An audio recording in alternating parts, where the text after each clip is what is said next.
baat yi moom lañuy tudde du'a Sufyaan as-Sawri di ñaan gu kawe lool te màgg lool te mata xam. ñëw na lu bare bari ci téere yi gaa yu baax yi ñu ne képp koo xam ne rek jàng na ko yàlla dana ko jéggal dana ko suturaal man qara'ahu ghafarahu llahu wa satara. xam ngeen ne sax sëriñ bi indi na ko ci tarjumaani muqaddamatul xidma indi na fa ñaan gii waxin wi nettali yi xaw a wuute tuuti waaye ñëw na ca muqaddamatul xidma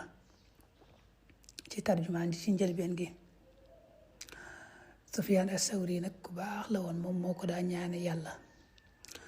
baat yi mooy allahumma rabba kulli shay'in wa ilaha kulli shay'in wa waliya kulli shay'in wa xaaliqa kulli shay'in wa qaahira kulli shay'in wa faatira kulli shay'in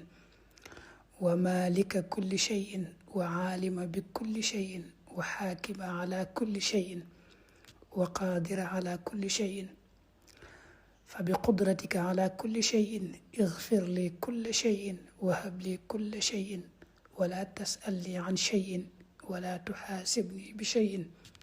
wala muy ñaan gi dañuy nettal nag ne ñëw na ci mujarrabaatu saalihin ñu ne Sufyaan as-Sawri bi mu génnee àdduna sax daa am ku ko gént ne ko sa borom de nu mu def ak yow mu ne ko daal yàlla day def ma laaj ñaan gi ma ko daa jàng di ko ñaane mooy ñaan gi ma tudd ba may tari di tari ba àgg ci igfir li kulla shay'in saa borom jéggal ma lépp mu ne ma jéggal naa la.